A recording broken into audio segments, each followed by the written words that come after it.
speaker of the year, Ed Wuillermin. Mr. Parkhurst is ill. He usually does the introductions, but here I am. And here I am. Let's make it simple. Let's simple. Thank you, dear. Well, thank you very much. It's a real pleasure and an honor to be here to relay the story of the Wuillermin family in Hammonton. It's a little bit like that story for TV, made for TV, Rich Man, Poor Man. I think this is quite literally the case sometimes, Rich Man, Poor Man. But at any rate, just a few things. I want to thank my family for coming out tonight, and I want to thank my capable assistant, Kristen Kent Wuillermin, standing in, and she's going to help me operate the slideshow. It's a very important part of this presentation.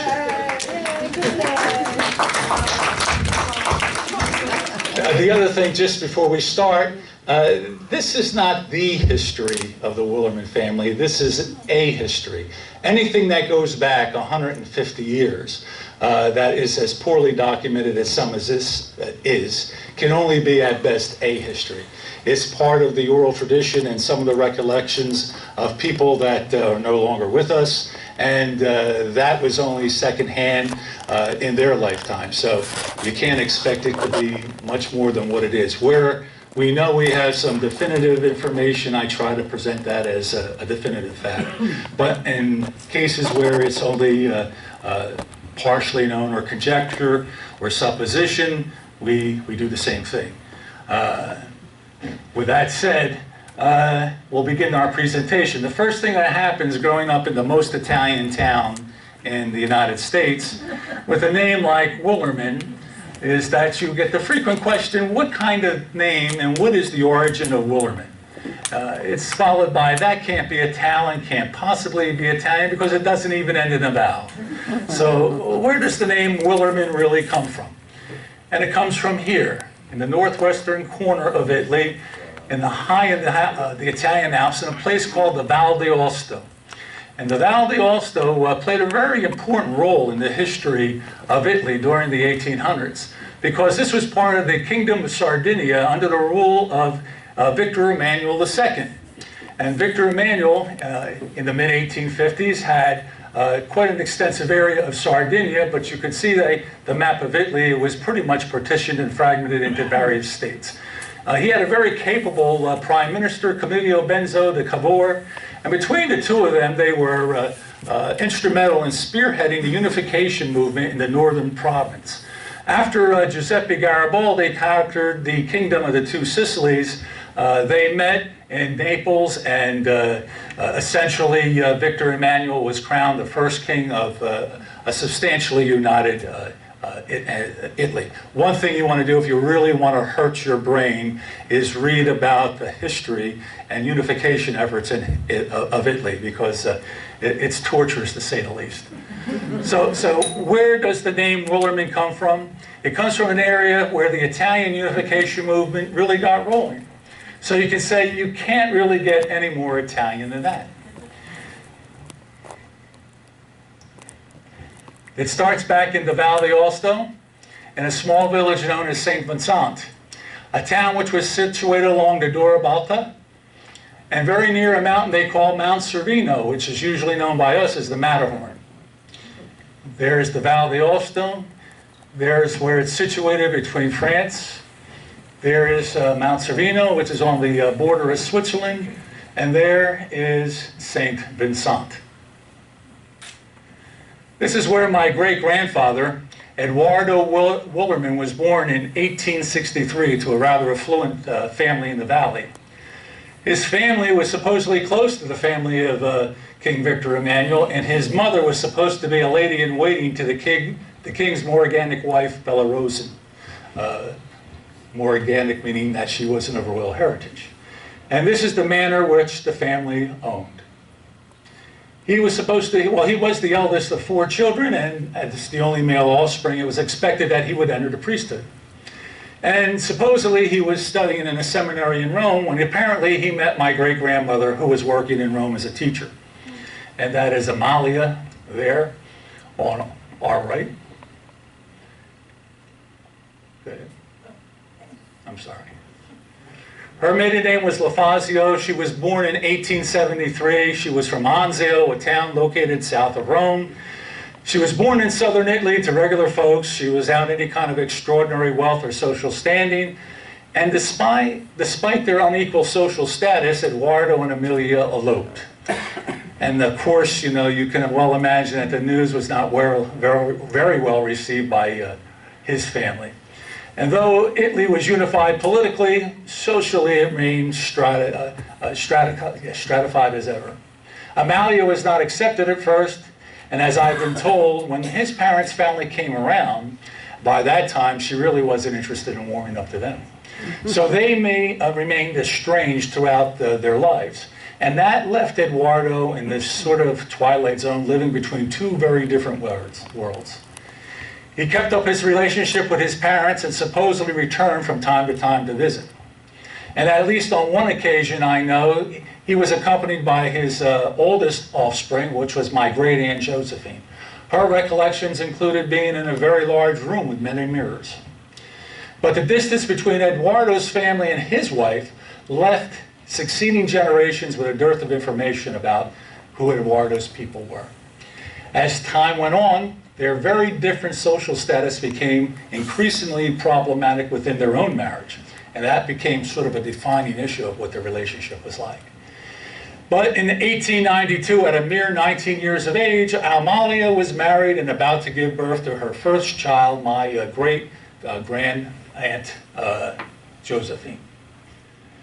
And she was about to embark on a life-changing odyssey that would take her across many different cities in Italy and eventually across an ocean in the United States.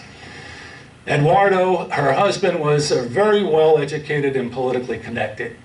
Once married, the story goes, he was able to secure employment in many different ministries within the newly formed Italian Ministry of Education. He was fluent in many languages, which helped him retain employment as a professore. Judging from the different places where his children were born, it's apparent that the family had moved throughout Italy as it continued to grow. Yes. Okay. But by 1912, Amalia and Eduardo had 8 children, and they were living in Naples. So in August of 1913, the records show that Amalia and her children boarded the SS Pergulia and headed to New York City. And here's the manifest, and you can see the Wuillermins are listed here, but a curious fact is Chris, Eduardo was not on board. It was said that for a while he worked as an interpreter at Ellis Island, and he may have came across earlier for that reason, but this is pure conjecture on my part. I don't know why he wasn't on the boat, and I don't know where they eventually met up. But we do know that they were all together in Massachusetts for about 2 years where they lived, and where my Aunt Josephine remained and put down roots and raised a family. And that's my Aunt Josephine Wool and her family. This is my Aunt Josephine, and a more graceful and elegant lady you would never meet again. And I have nothing but warm, wonderful memories about her. But when they left Massachusetts with Josephine behind, the remaining family headed towards Philadelphia. They lived just outside the city, and again, it's not clear, but it's conjecture that he was employed teaching languages. While here, interestingly enough, Amalia had the last 2 of her children, James in around 1915 and Anna in 1916. And unfortunately, their oldest daughter, Irma, had contracted tuberculosis and passed away in a sanitarium in Mount Alto in 1919. It's curious, the juxtaposition of things, because the oldest child was residing in Massachusetts while the youngest child was still not born yet and wouldn't be until they got to Philadelphia. But I guess that's the way it was in those days. But Irma had passed away, but she was married and bore a child, Francis, and when Irma died, the child became a ward to Amalia. The story now finally moves to Hammonton, which is the next step for the Wuillermin family. The records show that in 1919, a surveyor by the name of Harry Murphy had traveled to Georgia to acquire what they call an agreement of sale from a Harrison Gilmore. Gilmore had acquired this agreement of sale from Mary Payne Smith back in 1917. I think her and her original husband, Mr. Payne, were going to attend the farm, but he passed away, and she married again and moved to Collinswood. Upon returning home, Murphy promptly sold this agreement of sale to Prosper Anthony Colasurdo in July that year. 2 months later, in September, Colasurdo exercised his right of agreement to purchase the farm. The property was known as lots 684 and 685 on the map of the Weymouth Farm and Agricultural Company. It's situated on the corner of 9th Street and 2nd Road. And in the 1920 census, it was listed that in that year there were 11 people residing on the farm. They were Eduardo, now 57, Amalia, now 47, and 8 of their offspring and 1 granddaughter. And that's them there, from the oldest, which is my grandfather Augusto, down to the youngest, which is my Aunt Anna, which we call Nina. Why Eduardo, to the manor-born professore, decided that a small 20-acre farm nestled in the Pinelands was the next stop on his journey is anybody's question. But the fact remains that in the spring of 1920, that's exactly where he was. One thing for sure, his approach to farming was unique and consistent with his birthright and social status. It was reported that Eduardo would give instructions from a book he read on agriculture which he delivered to the kids while perched in the 2nd-story window of his house, and suitably dressed in a morning suit and cape. Eventually, 2 of the older sons, Francesco and Stefano, left the farm to seek a better life in the city. And Eduardo's interest in farming, like much of everything else he did, soon waned, and he was off again to pursue the next chapter of his saga. The story goes that he returned to teaching in Philadelphia for a time, and I know from the artifacts that I have recovered, the documents, that he made 2 more trips to Italy. First in 1931, when he's documented his return leg from Genoa, and then again around 1936. The story goes that on that 2nd trip, he took ill and died of complications associated with pneumonia back in St. Vincent. But the rest of the family stayed on the farm as times were tough in 1920. And the burden of supporting the remaining family fell to the next generation and the oldest son, Augusto, who was about to pick up the mantle. This may be the earliest photograph that we have of my grandfather, and it was probably taken, I know it was taken in Philadelphia in his late teens. Although life on the farm may have not been his first choice, the responsibility of taking care of his mother and 5 of the youngest siblings fell to him. In the off-season, of course, you still needed to work, and Augusto was no different. One place to find work in those days was in the Winslow Brickyard. In the early days, the only way to get there was to walk. And this would take him past the homestead of one Antonio Franchetti, located on Shoe Road. The 1920 census, the Franchetti family is listed directly beneath the Wuillermin family. And you can see here's the Wuillermin family with the Franchettis being listed underneath them. On that sheet below Antonio Franchetti and Carmela, his wife, is the name of Amelia, and we always called her Millie, who was 20 years of age. Millie and Augusto had much in common. They were born in the same year, 1899. They had both immigrated about the same time, and they were both older siblings in their family and played an important role in taking care and supporting the family. Everybody suggested that it was love at first sight and that they felt that it would make a great match. Everybody, that is, except Mr. Franchetti. So in 1922, August and Millie eloped. And pictured here by 1923 is the family by their front porch. This is my grandmother Millie. That's Amalia, which was my grandfather's mother, my great-aunt Matilda, my great-uncle Louis, my Aunt Nina, and my Uncle John. And the previous photo was pretty telling because, as we've seen, and you may not recall, but back in the 1920 census, there was a boy named James. He's missing from this photograph. It's reportedly that he was very sick with some sort of congenital condition, and he had passed away based on his records of his tombstone back in 1923. So he was gone when that picture was taken. Here are a few glimpses of what farm life was like back in the 20s.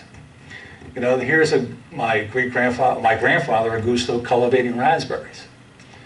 And like today, poor drainage was always an issue. Now there's 3 things about that slide, Miss Kent. that are interesting tidbits. Number one, you can see that the water in the raspberry field is going to kill the raspberries if something's not done about it. And this is what Second Road looked like back in the day. My father related a story to us as growing up as kids that one night after a particularly heavy rainfall, his father woke him up, told him, come down, we're going to come down to the raspberry field, where they proceeded to open up a small trench to get the water moving. And then soon, very soon, it was a flood of water that drained the field of the water in the raspberries, but also took out the road. So when that happened, it raised quite a bit of concern. I don't know, some people in the room remember Joe Mohawk Bernardo, who just passed away in his 90s, but he had a father named Anthony Mohawk Bernardo, who worked with the, you would, Kathy, of course, that was your great uncle, who worked with the county. And my father clearly recollects a Sunday when a big black limousine-type car, big car, pulls up, and a man with a very nice suit and white spats gets out. And that was Nucky Johnson. Apparently, Nucky Johnson came down, looked at the situation, and in 1933, there was a drainage improvement that still exists there today that takes the water from that low spot all the way down to 11th Street, where it eventually makes its way into a system that takes it out to the Grady Harbor. So that's the first tidbit, my father's first encounter with Nucky Johnson. The second is, and it relates to my mother. My mother had always been told a story by her father that, and this was long before my mother knew my father, that he and my Uncle Tony, who is my mother's oldest brother, and they're quite a spread in age there, had worked for my grandfather on the farm to take down a tree that my grandfather wanted to remove. And we always took that and understood that that possibly happened. But with this photograph, we actually have proof of there's the tree. And I know I'm 66 years old, going on 67, and I don't ever remember that tree, so it's the very likelihood the tree that they were talking about. The other and last tidbit is that this was always a small fruit farm. I mean, we're talking raspberries, we're talking black diamonds, we're talking a few blueberries and gooseberries or whatever, some strawberries maybe. But in the very back of the picture, and I knew when they were, when we heard the stories, that they used to have peaches. And my grandfather really made a departure. It must have been coming into vogue at that time to raise peaches, because we could see the rows of peaches there, very young, with other crops interspersed between them until the peach trees got big. So that was the very beginning of the peaches that we all had heard so much about. So in the 1920s, your horse was also your ATV. And I'm pretty sure that this is a different horse. I don't know, I got a verbal clue there. This is Matilda picking berries, and this is another thing.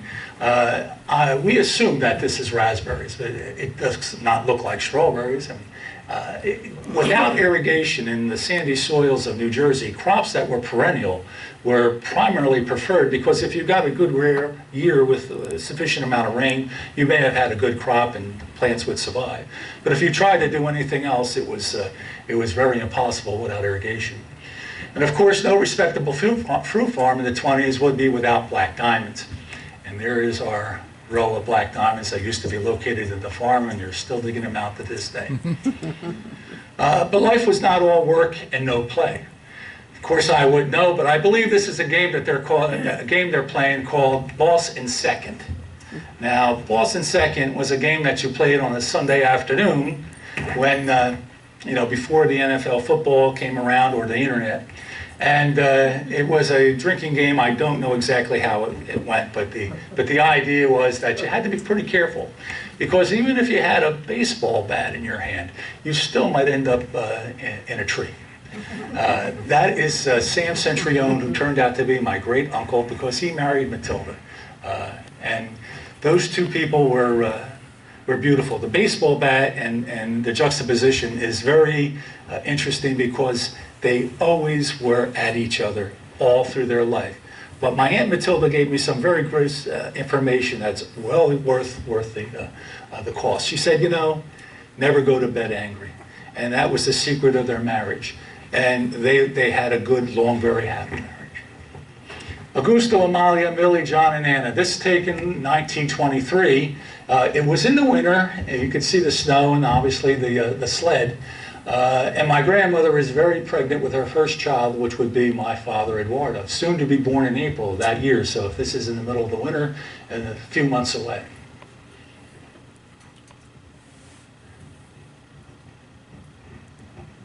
Okay, this year also was important because within a year from the date of this photograph, that house that they're standing in front of would burn down as a result of a chimney fire. That house must have been close to 100 years old when they bought it. And during that, one of the great uncles, Lewis, who was about 15 or 16 at the time, jumped from the second-story window. In the dead of winter, he ran to the nearest neighbor with a phone to call the fire department. And as a result, he became pretty deathly ill and never fully recovered from the experience. And he passed away some time later. And this may be the only photo that exists of Lewis that I've come across. So that's where Lewis ended up. But my grandparents built a new house, and despite the hardship, they welcomed my father into the world. And they were able to buy the farm from P. Anthony Colasurdo in September of that year. Prior to that, my great-grandfather had been renting it. And eventually, Augusto purchased another additional 5 acres adjacent to the homestead that bring the farm to a total of 25 acres. In the ensuing years, Augusto and his sister Matilda, Augusto's sister Matilda and his brother John were married, and they eventually moved into Philadelphia where there was more work. But his younger sister, my Aunt Anna or Aunt Nina, was to remain the longest and became like an older sibling to all my aunts and uncles. Throughout the 20s and early 30s, Millie and Augusto steadily added to their family. By 1936, of this picture, there's Augusto there in the prime of his life at 36, Millie also 36. That handsome fellow at the far end is my father, Edward, 13. Amalia, that many people knew as Molly, was 11.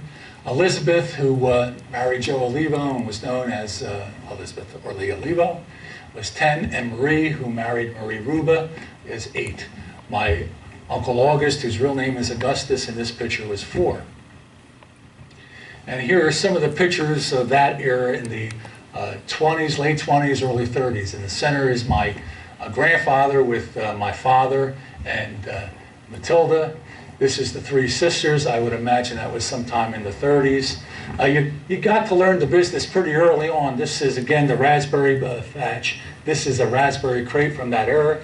That's my father and Aunt Molly, my father there. And then the top one, that's 3 of the siblings, my father, Aunt Molly, and Aunt Lee.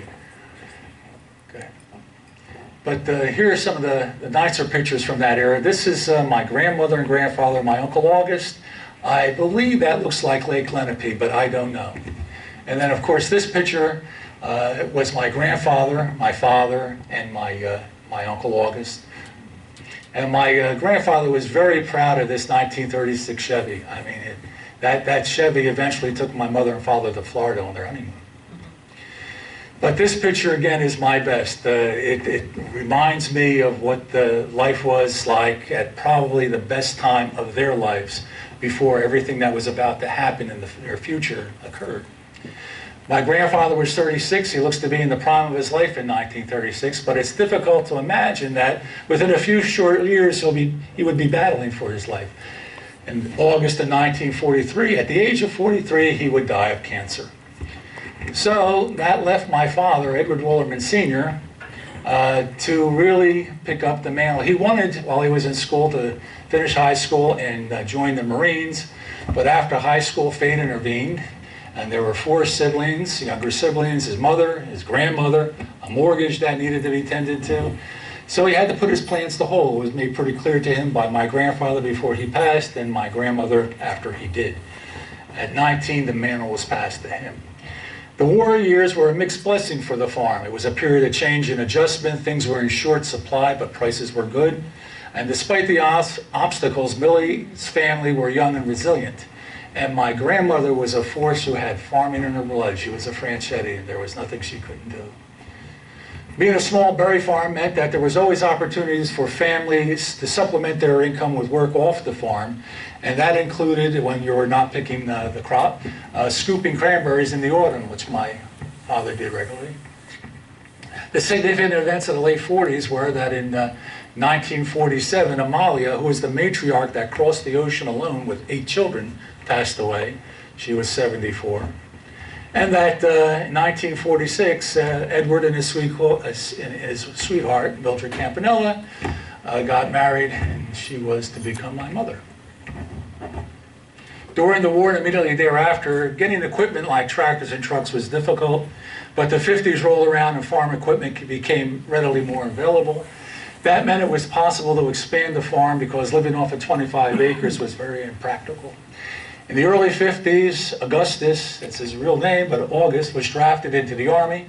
Molly, Lee, and Marie were married and settling into their new lives, and my father was beginning to raise a family of his own. In 1949, he and Mildred had their first son, which is myself, and in 52, they had a second son, which is my brother August. This was the beginning of a third generation on the land. In 55, Ed Sr. received an award for the Outstanding Young Farmer in New Jersey by the New Jersey Chamber of Commerce. That's the award. In 56, his brother August was out of the Army, and he and Edward would team up to form Wuillermin Brothers Farms, the farm that specialized in raising fresh market vegetables and fruits. The crops that they grew included asparagus, strawberries, blueberries, cucumbers, sweet corn, and potatoes. And they also raised a considerable acreage of processed tomatoes for the Campbell Soup Company. Early on, they rented a lot of ground around Hansborough and Berlin. And this is some of the earliest pictures I have of harvesting tomatoes for Campbell's. My brother and I distinctly remember those days because it was spent picking up the tickets that the men used to put on the baskets before they were picked up and loaded on the trucks, and dare you not pay attention.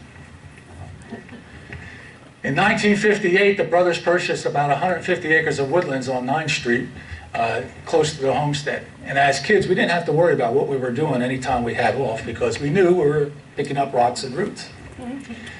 By the late 1950s and early 60s, the third generation consisted of Ed Jr., August, Elizabeth Ann, who's Liz Ann, Cindy, and with August and Christine, it was Rebecca, August, David, and Stephanie. This is a picture of the motley crew from that era, and you can see that I am the fellow on the far left. Yes? Right, yes. My left. But my right. Very ill-tempered anyway, whatever. And this is a picture of my grandmother, Lilly Franchetti. This is the way I always remember her, with an apron on, standing by the back door with her pet dog by her feet. In 1958 or so, she started presenting symptoms of early onset Alzheimer's, and she would eventually pass from its complications in 1968. This is late 50s, early 60s again. This is our harvest of asparagus. That's my father. That is Phil O'Lontby, who was the Secretary of Agriculture at the time, and John Brockett. And I don't know, Phil, maybe you understand who this other gentleman was, but it doesn't occur to me who that was. No. What's that? No. No. Something to do with agriculture, I know. Another thing that happened in circa 1966 is that my father got involved politically. And one of the notable events that occurred during that time was that the Honorable Richard Hughes, Governor of New Jersey, landed in our front yard. And that's him on the steps making a speech. Some of the people that I can recognize out of this picture is Dave Liberto, my father. I think that's Mark DeMarco, Pete Parisi. And of course, these people here are my sister Cindy, Lizanne, and my cousin David. Richard Hughes, despite your political affiliations, was a notable fellow because not only was he the governor of New Jersey, but he was also the Chief Justice of the Supreme Court. 2 different positions, 2 different branches of government, pretty big accomplishment for any individual. This is the packing house from the early 70s, and we put this in here because all of us worked on the farm, including the girls. And I wanted to make sure that we got them into the picture. This is my sister Cindy at the end of a cucumber bell packing cucumbers, and you can see the boxes that were made to keep her busy there. This is the late Carla Garrison working with my cousin Becky, and wherever Carla was, there was always sure to be laughter.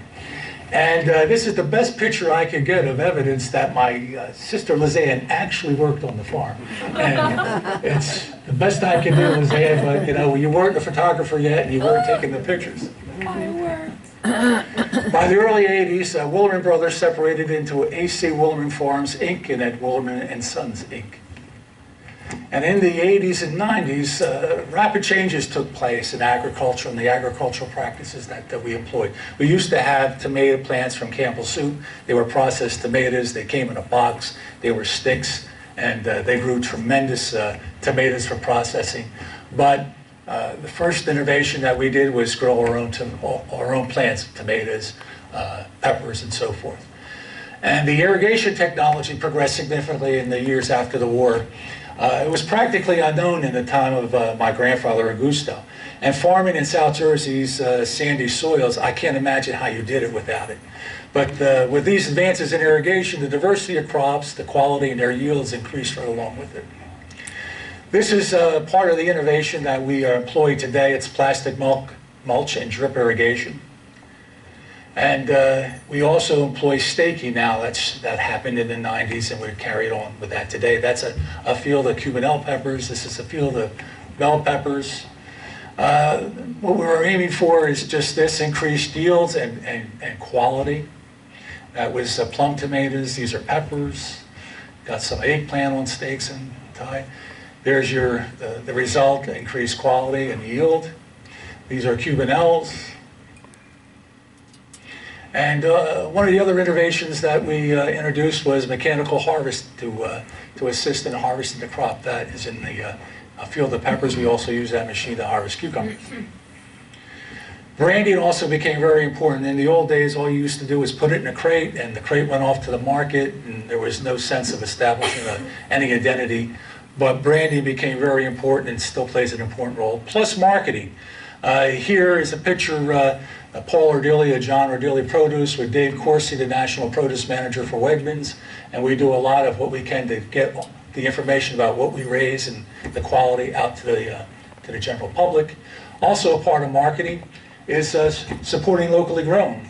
And within our community, we have two very good outlets, Infraeras, that was nice enough to put that display on for us, and Bagliani's, and they source a lot of our product.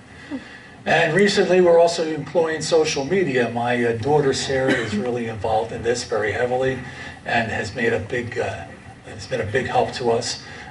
Those are two of the graphics she came up with the project. I think she's rather talented in that regard. And in 1995, we were honored by making the cover of the American Vegetable Grower. We were first in the area to try to get involved in reintroducing the New Jersey tomato that was grown this time on stakes and drip irrigation and so forth. So the article was focused on that innovation and a cooperative that was established to help market that called the New Jersey Tomato Council. My father, in 2002, was the first recipient of the New Jersey Agricultural Society's Gold Medallion Award for a lifetime of distinguished service to agriculture.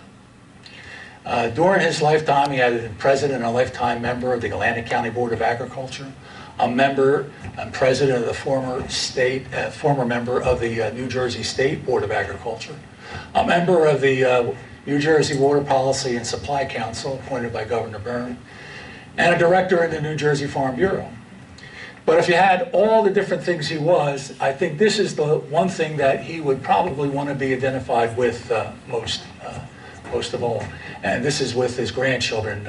He loved his grandchildren, and this is an early picture. It was one of the best pictures I could have of them all cuddled together like that.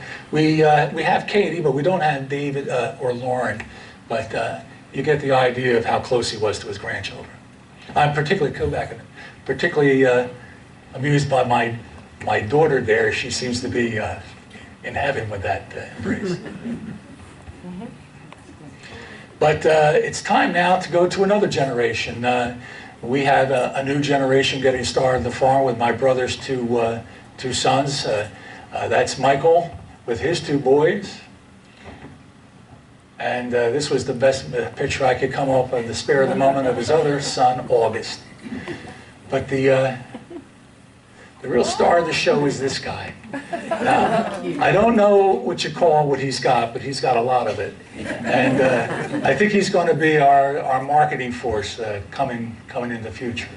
And that's him and his younger brother, Danny, testing out the corn in the cornfield. You know, we'll sum it up by a quotation from Daniel Webster, who said, "Let us not forget cultivation of the earth is the most important labor of man. When tillage begins, the other arts will follow." There, you can't say more than that. Farmers, therefore, are the founders of civilization. And with that, that's the nickel tour of Ed Wuillermin and Sons and our history in the town. Thank you. And